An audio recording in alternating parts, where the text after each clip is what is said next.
मालदीव की मोहम्मद मुर्शद सरकार ऐसे ही अपने 3 मंत्रियों मालसो शरीफ, मरियम शेउना और मरजूम माजिद पर कार्रवाई करने के लिए मजबूर नहीं हुई। मालदीव सरकार के बैकफुट पर आने की वजह है पर्यटन को लेकर भारत पर उसकी आत्मनिर्भरता। एक दिन पहले ही सोशल मीडिया पर बॉयकॉट मालदीव ट्रेंड होने की वजह से उस पर भारी दबाव था। मालदीव की अर्थव्यवस्था पूरी तरह से टूरिज्म पर निर्भर है और वहां की जीडीपी का ज्यादातर हिस्सा पर्यटन पर ही निर्भर रहता है। इसमें भी सबसे ज्यादा योगदान भारत से जाने वाले पर्यटकों का होता है। मालदीव में हर साल सैकड़ों या हजारों नहीं बल्कि लाखों की संख्या में भारतीय उसकी खूबसूरती का दीदार करने के लिए पहुंचते हैं।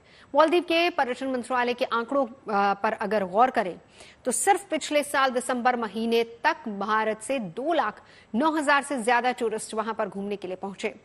किसी भी देश से मालदीव आने वाले पर्यटकों की ये सबसे ज्यादा संख्या है।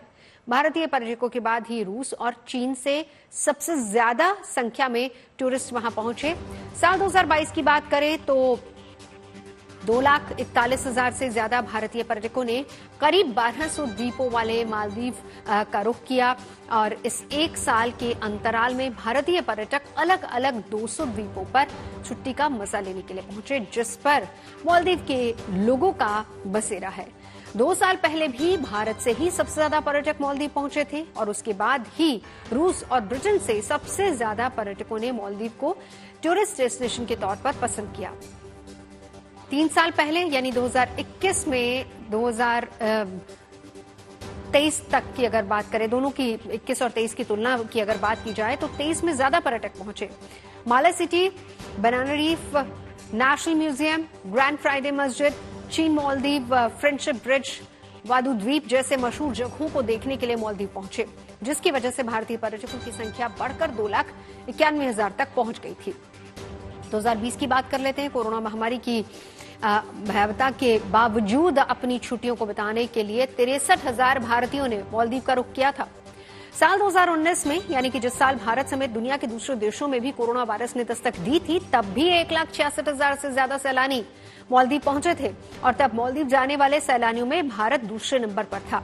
इन आंकड़ों से समझा जा सकता है कि मालदीव की मोहम्मद मुर्शद सरकार को अपने मंत्रियों पर बड़ा एक्शन लेने के लिए क्यों मजबूर होना पड़ा। वहां की सरकार ऐसे किसी भी विवाद को तूल नहीं देना चाहती जिससे उसके पर्यटन उद्योग को नुकसान पहुंचे और उसका असर उसकी इकोनॉमी यानी कि अर्थव्यवस्था पर पड़े, जो काफी हद तक पर्यटन पर ही निर्भर है।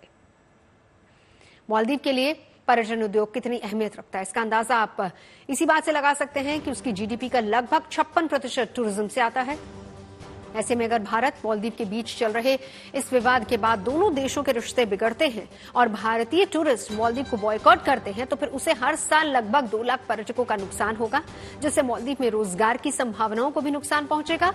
मालदीव में रोजगार में पर्यटन की हिस्सेदारी 1/3 से ज्यादा है और अगर पर्यटन से जुड़े क्षेत्रों को शामिल कर लें तो कुल रोजगार में टूरिज्म का योगदान करीब 70% तक पहुंच जाता है।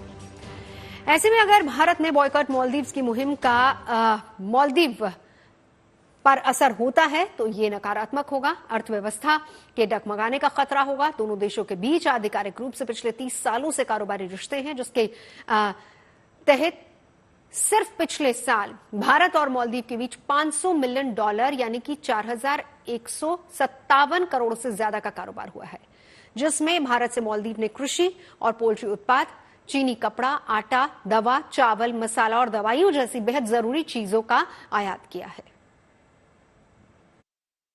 मालदीव की महिला मंत्री की पीएम मोदी और देश पर की गई टिप्पणी के खिलाफ अब पूरा देश एकजुट दिखाई दे रहा है। लोगों ने मालदीव के लिए अपनी टिकट्स और बुकिंग्स को कैंसिल करवाना शुरू कर दिया है। हमारे साथ सुभाष गोयल जी हैं, जो कि इंडियन चैम्बर ऑफ कॉमर्स में एक्सपर्ट कमेटी ऑफ टूरिज्म के चेयरमैन हैं। सर, कितना इम्पैक्ट अब तक हो चुका है इस पूरे इंसिडेंट से? वो लोग जो मालदीव जाना चाह रहे थे, क्या आप कदम पीछे खींच लिए?